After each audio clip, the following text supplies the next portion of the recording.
toisenda dzoka zvakare nedzimwe nhau dziri kutendera kuti kwandikuta kudai. Kune nhau ikuita sekuti ndatobva wangu kupeji randiri kuZambia. Kune mumwe mukadzi anoita zvekuti anoita zvekuimba. Ndanichinzwa achitaura futi about that issue. Seems as if vanhu vekuZambia kuti kukinya kasingareshi vari kutaura nezvepamusoro pevhidhiyo iyi. Saka asi chirudzi chikuita sekuti chikinyeni chiswahili kokoko kwese asi kuti original country yaitika nyaya iyi ndeipi yacho. Asi kune mudzimai wabuda akaenda akandomisa muchato kuti womakasa misai mufundisi muchato waufani kuindirana. Ndobva vanhu vazama kuda sei kuda kubata mudzimai uyo. Vachizama kuda kubata mudzimai uyo kwezvo kuti vazoti aiwa chirega rinda kumberi kuna mufundisi. Tinotaura kuti mufundisi murume uyu ndewangu.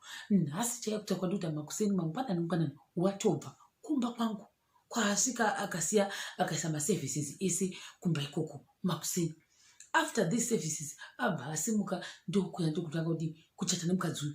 Akati vana ngavauye zvakare nemumwe anga ari kumusana. Murume uri kuchata nemumwe mukadzi. Zvichipinzwa kukatolike nekuti vatoinvolva nezvemusiki wadinyadenga kuti tiri kupinzai mukati mesvitsa. Ndobva mudzimai wamisa muchato uya.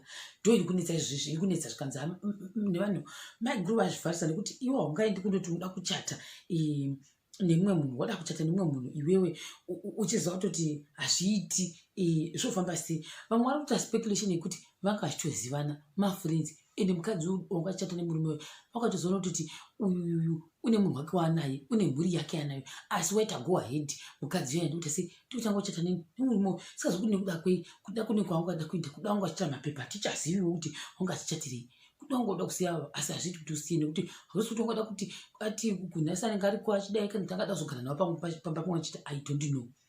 Asi wamiswa zvanzi ndo inonzi tsaona chaiyo. Hanzi vatobuda mumba kuseni vachiti vari kunotenga newspaper. Iwo achinda kundochata. Handiti zvanzi ataikirwa sadza aine zhara zvokwadi. Murume azvinyadzisa zvake uyu. Zvakaoma hazvo isu vamwe kana kutostroka apa zvogwadza. Shame. Hande vamwe zvadirwa inonzi concrete. Ndaibva ndatotakura nekeki racho ndinodya nevana vangu.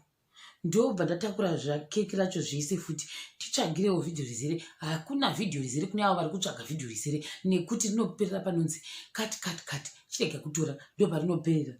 Zvikanzi and bride sure atopererwa.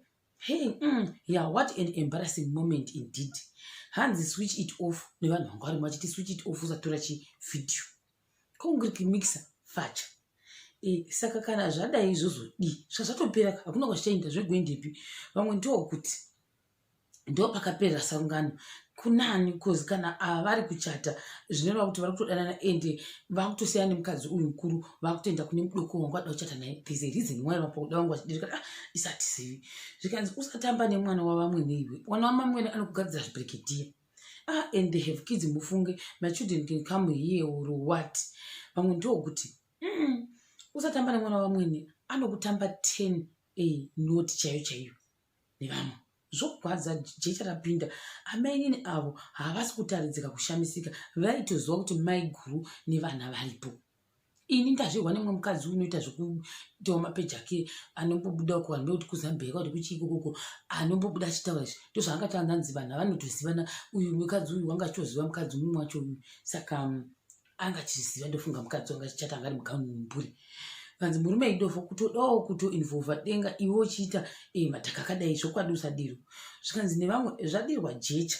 Baba vafunga barikawo road hours vachizivawo zviri kuitika. Kuzvidzivirira zvinyadzise zvizvi. Zvakamboitika kune umwe muchato watakamboenda. Pastor vakabva vatoramba kuvabatanidza vakatoenda kumba havo. Vari chogabata vamudungwe tinzwe kuti Ginimbi naPassion vaapapi nenyaya iyi. Mukadzi ihiro uyo sando dzake nevamwewo. Mantu yemukadzi vanhukadzi ndo vari kutogara mukadzi uyo ane mwana. One day chichange chiri kumba kwako. Ladies be each other's guardian, not enemies. Zvokwadi harinima. Nekuti vanhu vangu vari vanga vachiti mukadzi wanga asaende mberi. Asi murume ndewake. Tisingoni nokuda kwei vanga vachidzivirira mudzimai iye kuti usaenda mberi. Vamwe vakati zvakare atiri nema. Iyi ndo inonzi maspirikishi biringoko ndo zvandokwanisa kutaura. Tobva ipapo tichienda pakuti kuover white part kwabuti Ginimbi. shamwari dzaDJ Towers vanozviti mandebvuya kana singazvo anoti achikuza ndizvo anenge achiti achijovaka iye vanga vachikuzana nemwangani madhiredzi akaenda padivi akadanzira vakati munhu wamwari Passion Java hamuna mari, munhu wamwari Passion Java mune mota dzekurenda, munhu wamwari Passion Java CNN life yani yaGinimbi, munhu wamwari Passion Java mabillboards enya hana basa. Ndozvavataura vanhu vavo mukati mevhidhiyo iyi. Vhidhiyo iyoyo ikaswa kupi kusimucelebs ndokwayaiswa zvadero manje ine 300 iya ndo yaiswa ikoko.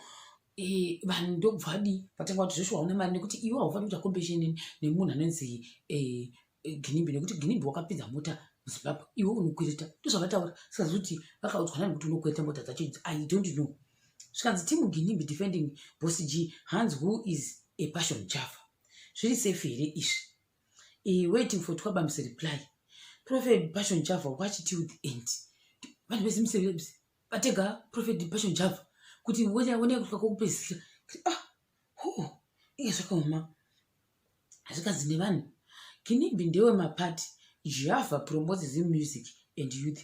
He who gives is better than the one who flaunts the money kumahole. Ndikati hazvina kushata. Thanks kune vachabatsira.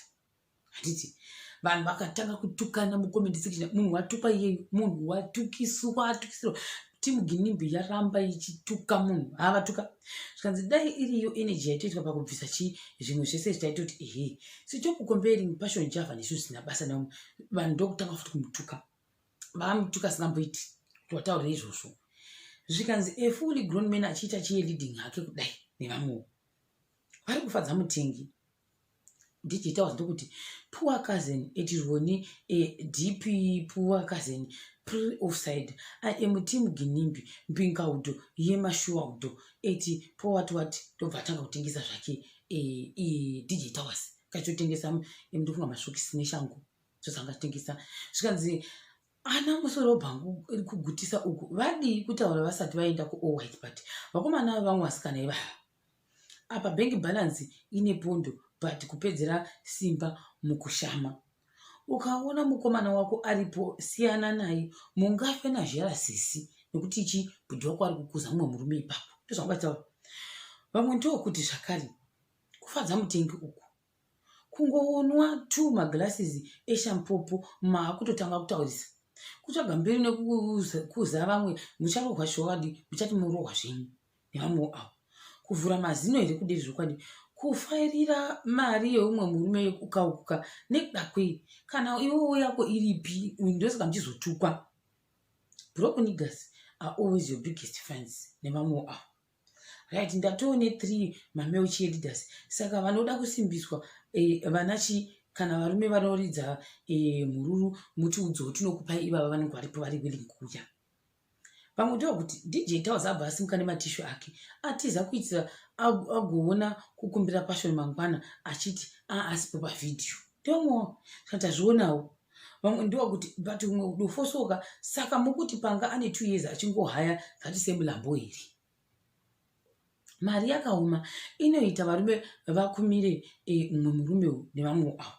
Saka maona nekusweroratidza masuru kuya haana kukwana nenosoti akadati muwana haana kukwana nekuda kwei hatizivo nekuti handifungi kuti ndovega vangu vasiko handisi kuti sipokere vangu variko here hana uijeki vakuti vangu variko here ndozi kuti vanhu vazhinji vangu vasiko kwakune vamwe new faces dzanga dziriko this time ndozvandoona ende tichiri ipapo zvangu chega ndite kuti ava vanonzi Prophet Israel vazoinda vakandopindura vakati aiwa konekuda kwei imimi vanhu imimi vazvikomana zvanga zviriko zvesho but zvanga zvakapfeka mashirts ema5 rands manga muchitaura saizvozvo nekuti imimi you don't know nothing about munhu wamwari Prophet Java nekuda kwokuti makafunga kuti mazopfekawo tusheti tiwhite uye mukanomwawo zvamakamwa izvozvo zvampopo makutofunga kuti matoda kutorira stereki pasiti hamusi sit down muchiri pwere nema5 rand shirts avo kunyanya pa5 rand shirt ndopadabata zvangu ndikuti 5 rand shirt gandi musadiri vedu 5 rand shirt 5 rand kuti 1 2 3 4 5 rand shirt ndio vanhu anzi vakomana vangu vakapfeka masheti ema5 rand. Zvikanzi hamuna chamunoziva Prophet Java zvinhu ndiani ndiprofeti Israel vataura vachibuda vachidhiraivha fushi yavo yavanga variyo handizoti vanga vachindepi asi vanga vachitoenda kwanga vachitoenda vachisapota kuti aiwa sit down nevanhu nani navo svikanzi zvapindirwa manje etiprofeti Israel Matthews team Passion Java yapinza nehasha vamwe vakati aioni zvayo zvikanzi mese muri kungofadza vatengi hakuna anofanira kuti ye wafadza mutengi sakazoti ichaguma nepi kuti mwari Prophet Java uchapindira here nekuti vakomana vati zvibhigibhodhi zvako iwe mwari Java hanzi hazvina basa hanzi hazvina zvaro basa zvavanga vachitaura vakomana vacho ivavo sakazoti zvichazoi kuti munhu mwari achasama mumabhigibhodhi pafurandi pegedhi raginhimbiri kana kuti vachaita zvekuita sei this time I don't know kuti vachadii saka ndizvozvo ndanga ndauya nazvo hangu muvhidhiyo nichakubate zvakare pachikamu chinotevera.